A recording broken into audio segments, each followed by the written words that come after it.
O Comunicantes de hoje exibe o trabalho Narração Esportiva na Televisão, que conta com a participação de diversos jornalistas renomados. Cada um deu o seu depoimento sobre essa profissão, que além de ter que narrar, leva emoção e informação aos amantes do esporte.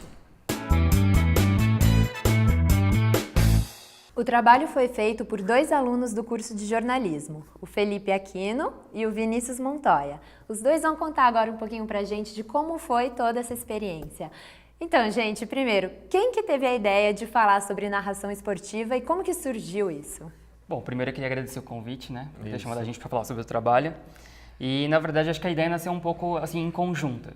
Porque no final do 3º ano, quando a gente estava indo para o 4º, pensando no TCC, o Vinícius me chamou para conversar e falou, tô pensando em fazer um projeto para falar sobre os narradores esportivos. Ele sempre gostou muito de corrida, fã do Galvão Bueno. E ele falou, o que você acha? Você topa fechar comigo esse projeto?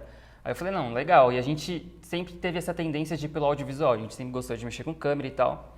E aí a gente começou a desenhar esse projeto, né? Como que ele seria feito, com quem a gente ia conversar. A gente sabia desde o início que a gente queria falar com profissionais de TV aberta e fechada, para tentar pegar o máximo de profissionais e tentar falar também com os principais profissionais do mercado, né? Os que Kleber Machado, Galvão Bueno, o Theo José, os principais, para ver como que funciona esse mercado mesmo.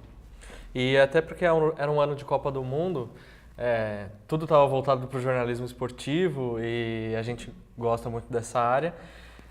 E assim, a gente queria descobrir, porque assim, a gente viu vários documentários sobre narração esportiva no rádio, mas nenhuma voltada só para a TV. Então a gente queria saber de onde vem esse jornalista, esse narrador esportivo que narra para uma mídia específica, né? Sim. E aí a gente foi para fazer sobre televisão. Então vocês já focaram em televisão, né? É isso que vocês queriam. Exatamente. Mas a gente também não deixou o rádio de lado, né? Porque a narração surge no rádio, então a gente tentou passar isso, fazer uma passagem na história do rádio bem rapidinho, mas até focar na em televisão. Exatamente. Legal. E como que foi para vocês, né, entrevistarem grandes jornalistas, Kleber Machado, Milton Leite, como é que foi? Pra gente que conhece e acompanha esses caras foi demais, assim. Eu lembro que quando a gente chegou na porta da TV Globo, que a gente ia entrevistar o Kleber, era a primeira entrevista do TCC. Nossa. A gente tava tremendo, assim, a gente não via a hora dele chegar, ficava acompanhando os carros na rua e nunca era ele. Meu Deus, esse cara esqueceu da gente. Mas não, ele chegou mas assim, as pernas tremiam, né? Fica no começo nervoso, da entrevista. não tem jeito, né? Mas o entrevistado foi bom, né? Eu acho que o mais legal é que todos eles foram super receptivos com a gente, sabe? No começo, acho que quando a gente mandava o convite, eles ficavam um pouco com o pé atrás, sabe? Tipo, 2 meninos querendo fazer um projeto sobre narração esportiva e tal, mas aí na hora da entrevista, quando eles viam que o projeto era realmente sério, aí eles entravam e se soltavam. Então deu tudo certo, né? E como que foi, assim, o acesso a eles, né? Foi difícil marcar a entrevista ou eles estavam bem receptivos? Eu acho que isso variou um pouco de narrador para narrador. Isso. Então, acho que o que me surpreendeu, na verdade, foram que os narradores globais, né, o Kleber e o Milton, foram super acessíveis, assim. Na hora que eu mandei o e-mail pro Kleber, eu mandei numa segunda-feira, ele me respondeu, tipo, 20 minutos depois, falou assim, vamos fazer no domingo. E já agendou. Maravilha, então. O Milton também, a gente mandou e-mail pra ele falou assim, não, vamos fazer. E chamou a gente pra ir na casa dele, fez na casa dele e tal. Mas acho que, em geral, todos foram super receptivos com a gente, né? Os mais assistidos, né, o Milton, o Kleber, o Theo, foram super receptivos. O Milton, inclusive, mora a poucos quarteirões daqui, da PUC. A gente foi a pé, a gente pegou o equipamento e fomos a pé até a casa dele. Ele recebeu a gente na casa dele, isso que é mais legal. O Theo José também foi super receptivo. E assim, a gente achou estranho os caras de canais fechados, né? Que muitos deles não respondiam, demoravam para responder, não queriam participar. Os grandes, né? Os grandes profissionais, todos toparam. Agora os canais fechados, né? Já renegaram um pouco o projeto, assim, não quiseram participar. Veja agora a primeira parte do trabalho Narração Esportiva na Televisão. Meu nome é Kleber Machado. Eu sou Everaldo Marques. Para quem não me conhece, eu sou o Silvio Luiz. Meu nome é Oscar Ulisses. Meu nome é Milton Leite. Bom, meu nome é Celso Miranda. Eu sou o Theo José. Vai para a cobrança, Júlio César no gol. Daí a cobrança! Gol!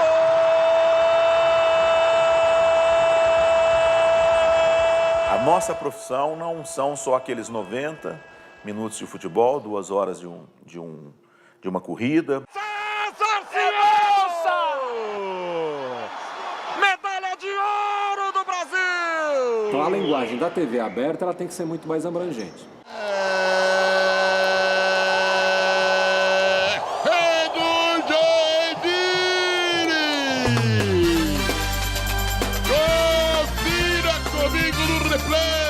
Você não pode desmentir a imagem que está na tua frente. A gente está falando de um grupo de menos de 200 no total, narradores de TV no Brasil. Olha a bola errada do time do Boca. Emerson dominou, vai pra dentro, ganhou na velocidade, olha a chance do segundo gol!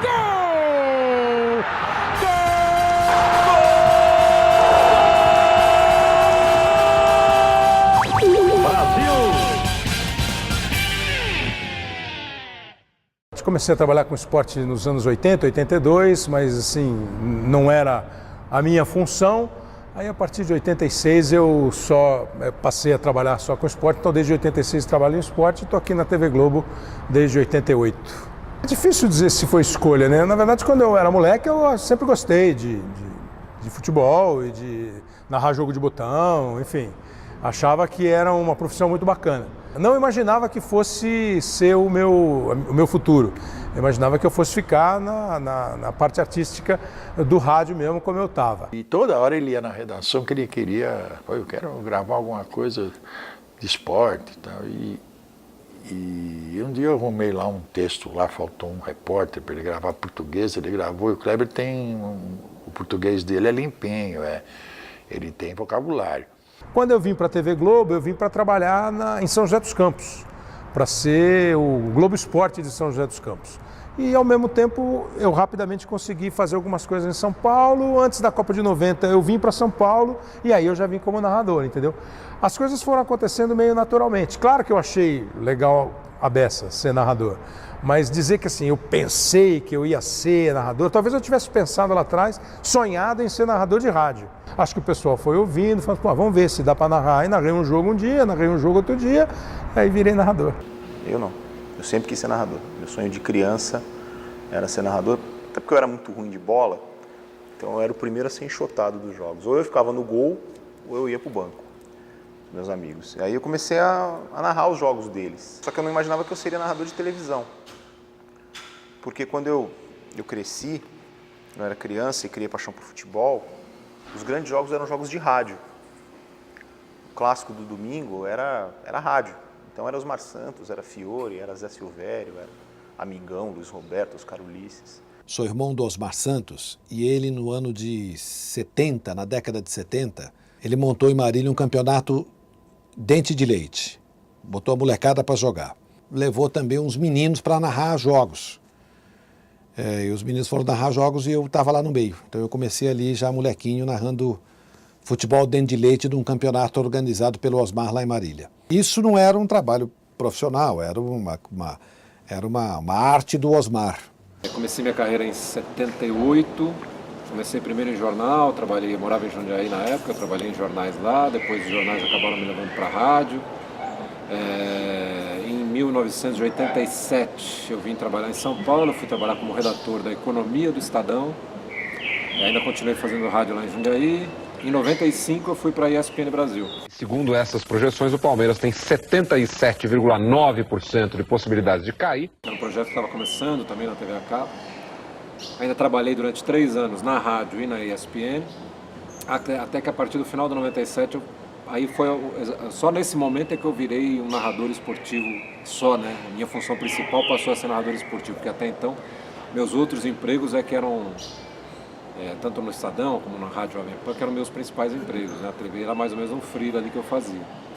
E em abril de 2005 eu acabei transferindo para o Sport TV. Comecei a fazer narração esportiva no final dos anos 80, começo dos anos 90, na TV Cultura. Na verdade, eu comecei nessa narração esportiva depois de apresentar programa de rádio voltado especificamente para motociclistas, na FM 97. Aí fui convidado pela TV Cultura para comentar primeiro corridas de motocross e narrar as corridas acabou sendo uma consequência do trabalho que eu já fazia em rádio e dos comentários, né, que eu fazia também na televisão. Surgiu a oportunidade e eu comecei a fazer. O que eu queria mesmo era ser, que a gente pode chamar hoje DJ de rádio, né, que era locutor de rádio FM. Esse era o meu objetivo. Mas ser narrador esportivo, isso começou a nascer ali para 87, 86, quando eu comecei a acompanhar muito mais perto a Fórmula 1 por causa do Ayrton Senna. O Ayrton Senna estava estourando e eu era apaixonado pelo Ayrton Senna.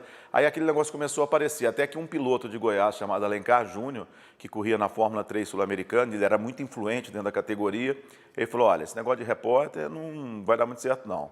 Você tem que ser um Galvão Bueno, tem que ser um Luciano do Vale, você tem que ser narrador. E ele arranjou, ele criou uma situação para que eu narrasse uma corrida em Rio Quarto, na Argentina, não sabia. Ele falou, você narra? Eu falei, ué, não tem outro, estou na Argentina, não tem nenhuma outra possibilidade, vamos lá. E aí eu achei que dava, eu gostei daquilo. E aí ali eu comecei a investir mais em cima da minha carreira. Eu nunca pretendia ser um narrador. Eu pretendia sim trabalhar na televisão, porque a minha primeira participação na televisão foi como diretor e produtor.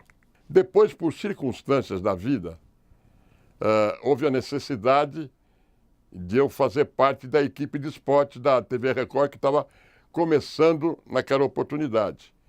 E eu fui escolhido para ser repórter de campo. A vida foi passando, a barba foi crescendo, e houve a necessidade depois, com o falecimento do Geraldo José de Almeida, que era tão fanático quanto o Galvão Bueno, de me pedirem para transmitir um jogo. Aí o dono da televisão resolveu fazer um sorteio entre eu e o Hélio Ansaldo. Ficou o seguinte, olha, uma semana você transmite e ele comenta, na outra semana você comenta e ele transmite. Chegou um determinado momento que o próprio Hélio falou, olha, seu Paulinho, deixa o Silvio fazer, porque ele está se dando bem nisso aí. E eu fico como comentarista. E é assim que aconteceu. Tirando os caras mais antigos, que a gente acompanhou como molequinho, eu acho que assim, para a formação do que é hoje narrar futebol, narrar esportes na televisão, eu acho que são três caras, o Luciano, o Galvão e o Silvio. O Luciano pela vibração, pela empolgação,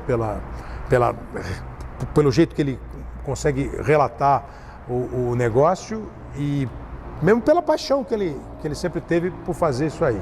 O Galvão, isso e a técnica. O Galvão tem uma técnica, um timing muito bom de chamar a sua atenção para alguma coisa. Às vezes você não está meio ligado, ele consegue chamar naquela hora, você fala, pô, isso aí está acontecendo alguma coisa, porque o cara está...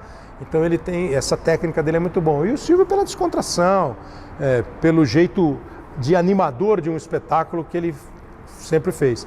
Eu acho que esses três fizeram hoje o que é a narração esportiva na televisão. Eu acompanhei muito a equipe da TV Cultura, ali do começo dos anos 70, que era o Luiz Noriega, pai do Maurício Noriega, que trabalha comigo hoje, o Orlando Duarte, que trabalhava lá.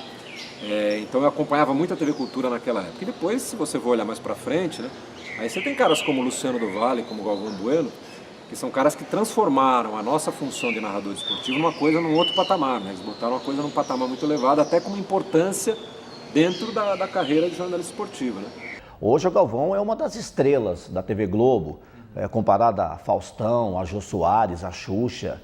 Quer dizer, é uma estrela, não é um simples narrador, né? O primeiro que eu me apaixonei foi o Raul Tabajara da TV Record. Depois Geraldo José de Almeida na Copa de 70, que eu ouvia na Rádio Record também, que ele falava mata no peito e baixa na terra. Linda, linda, linda, linda, linda, linda! Félix para o Brasil! Depois, na televisão, eu gostava muito do Mário Moraes, que foi o maior comentarista do Brasil, na minha opinião, que narrava na TV Tupi também. Mas eu gostei muito do Januário de Oliveira com seus bordões na Bandeirantes. Walter Abrão gostava também, meu amigo que morreu outro dia.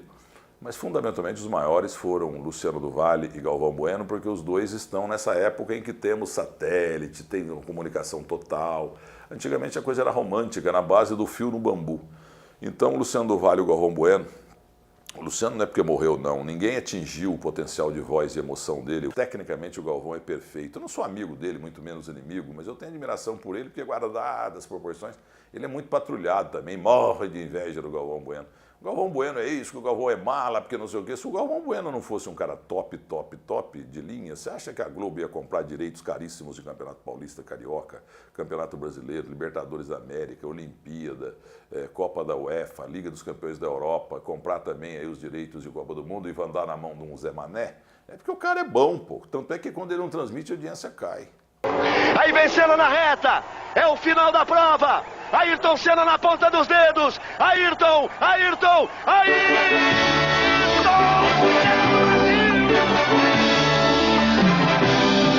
Não adianta ser um narrador que você não tem um timbre que de repente agrade a todo mundo, né? Talvez eles não sejam unanimidade, mas eu acho que o timbre dos dois é muito bom. Os dois conseguiram criar uma personalidade muito forte. As emissoras de TV, as duas, acreditavam e acreditam, no caso do Galvão até hoje, acredita muito nele, né? No potencial que ele tem de segurar uma audiência, na figura dele, a imagem dele, como a Band sempre acreditou no Luciano também. Era um locutor que ele sabia crescer no momento da emoção, no momento certo, era preciso na hora de crescer na emoção, a bola passou ali da intermediária, ele crescia. E tinha uma criatividade e argumentos na hora de um gol demais, sabe? Ele era muito criativo, era muito rápido. Vai tentar lançar Zico. Zico com o Gentili, grande lance de Zico. Para Sócrates, invadiu, pintou, atenção, bateu. Gol! Brasil!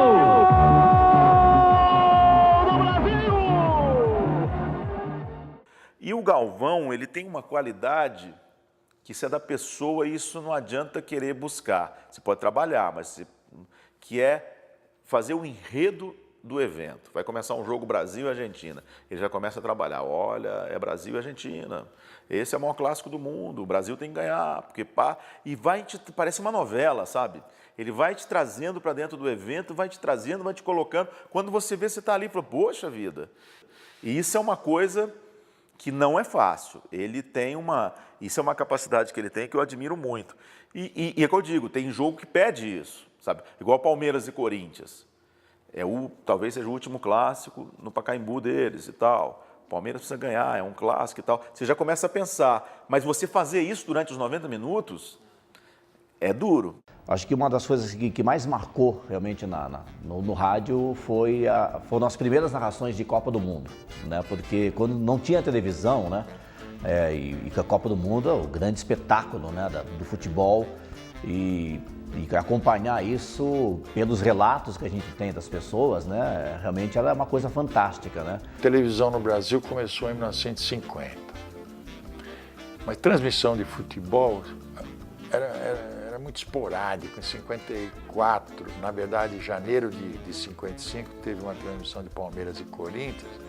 Depois, em 57, teve outra. Era uma por ano. Era só decisão de campeonato. Era uma época de Raul Tabajara, na Record. Depois, na década seguinte, era Walter Abraão, na Tupi. Locutores foram importantes, mas o futebol tinha muito pouca transmissão. Dá para você imaginar que tenha duas câmeras e eu lembro que a transmissão de jogos de futebol do Raul Tabajara tinha um publicitário, Arapuã, que ele fazia desenhos e a câmera no intervalo focalizava o desenho dele, era muito primário tudo, né? Quais são as principais modificações sugeridas na grande reunião de que todo mundo tomou conhecimento? Em primeiro lugar, segundo o modo de ver de certos jornais, caiu o absolutismo do técnico dentro da nova forma. No rádio, um locutor esportivo de rádio, ele tem que situar o ouvinte de onde a bola está, para que lado que o time está atacando, ele tem que fazer o cara imaginar um jogo, né? E esse imaginar um jogo, no nosso estilo de narrar, é uma coisa vibrante, é uma coisa empolgada. O jogador está na ponta direita, ele está dominando a bola com a perna direita, ele está sendo marcado por dois, o companheiro dele, o fulano de tal, está passando ali, também está marcado, ele não tem essa opção de passe, então ele volta a bola aqui no metade do campo, na grande lua. Principalmente onde está o jogador no campo, você vai contando. No rádio e na televisão não precisa. O Fiore Giliotti era um cara da poesia. Você quer a coisa mais bonita? Abrem-se as cortinas e começa o espetáculo. O que é um jogo de futebol, se não um espetáculo, e ele fazer essa menção a um teatro onde abrem as cortinas e começa o espetáculo, né? Na televisão, se você dá uma pontua, respira, a imagem está lá com o sobe-som do futebol, do carro. No rádio não tem isso. Você tem um sobe-som, mas tem que ter ocupado, senão o cara vai pensar, essa rádio saiu do ar. Então, muitas vezes, quando você está narrando um jogo ou uma corrida, tem alguns momentos que a coisa está tão rápida que você não pensa direito o que vai falar. É uma coisa meio mecânica. E isso é difícil. Eu acho que o rádio é uma narração mais difícil do que a televisão. O que parece ser simples, eu acho que talvez seja o maior complicador. Você ter a imagem e o som. Porque se eu fizer um jogo e disser apenas bola com fulano, com Beltrano, para fulano de novo, para Beltrano de novo, alguns podem se satisfazer. Outros podem achar a obviedade do óbvio. Pô, isso eu estou vendo. Você não pode não falar quem está com a bola. Porque a gente imagina que todo mundo sabe quem é o jogador do time tal. E não é todo mundo que sabe. O público médio, o público da TV aberta, que não é um público do futebol, é um público que às vezes vê futebol, esse público não sabe a escalação do time de cor. Se está jogando o lateral titular ou lateral reserva. Quem sabe, ele tem conhecimento do que é ser lateral. Então você precisa identificar o jogador, você precisa descrever a jogada, você precisa crescer no lance junto com a partida e, ao mesmo tempo, você tem que sair um pouco do óbvio. E talvez esse seja o grande segredo. Por isso que eu não sei se é mais fácil narrar na televisão do que narrar no rádio. Porque rádio é um belíssimo de um revólver. Televisão é canhão, a bomba atômica. A gente do rádio fala muito, mas a gente se policia, eu acabei aprendendo, não sou burro. Por isso que muita gente do rádio que tentou a televisão se deu mal. Sabe? Porque você tem que se adaptar ao veículo. E eu, graças a Deus, me adaptei ao veículo porque eu achei que você não pode brigar com a imagem que está na tua frente.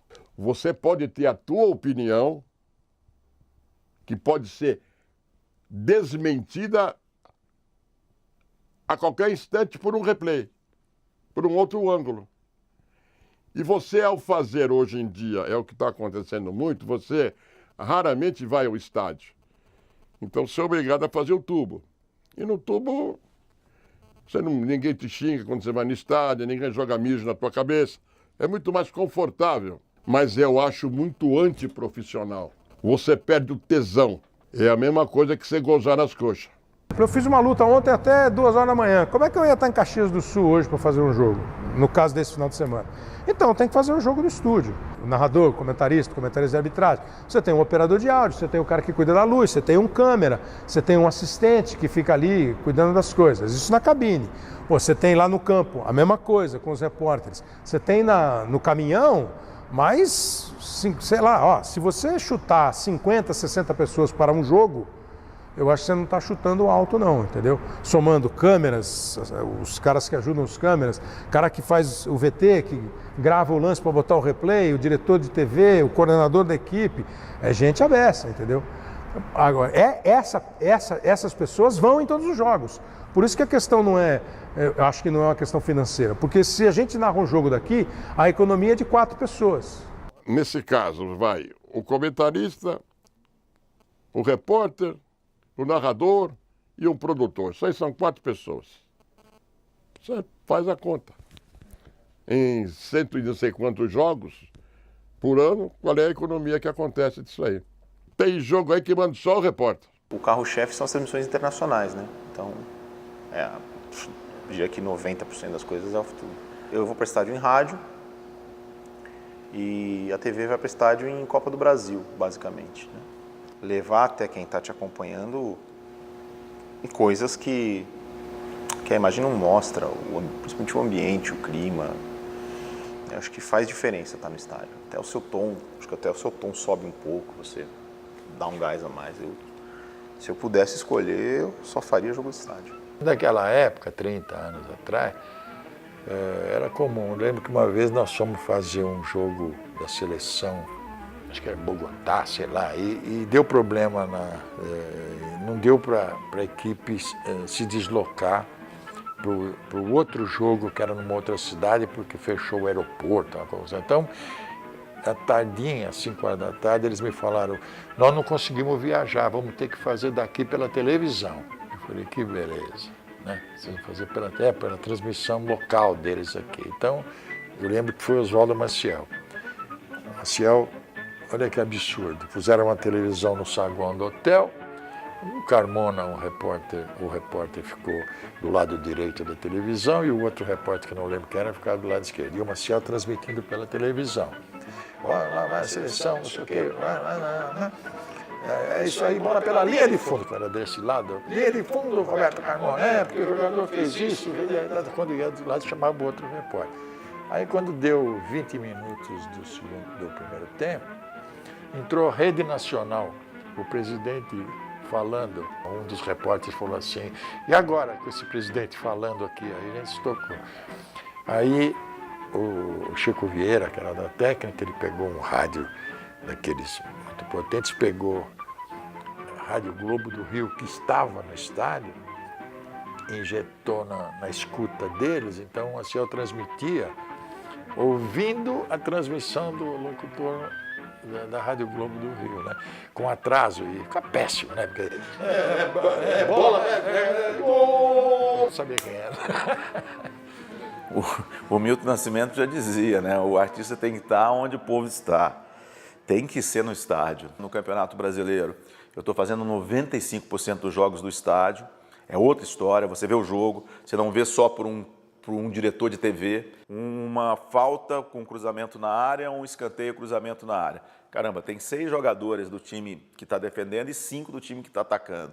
E um coloca a cabeça na bola, e às vezes a imagem está aberta, você não viu quem colocou a cabeça. É um lance muito rápido, você não vê. Hoje, principalmente hoje, que são raríssimos times que você sabe quais são aqueles 11 titulares mesmo, pintam uns caras que você fala, caramba, quem é? E é muito difícil quando você está no tubo, você identificar, depois de 15 minutos você pega, um está de chuteira vermelha, um está de chuteira amarela, um é cabeludo, outro é careca, um é fortinho, outro é magrinho, mas é muito mais difícil. O automobilismo não, o automobilismo nesse ponto não muda muito, muda em termos de sentir, de clima, mas de imagem, o automobilismo tubo ou na cabine não muda muito, não, porque na cabine você vê muito pouco da pista, né?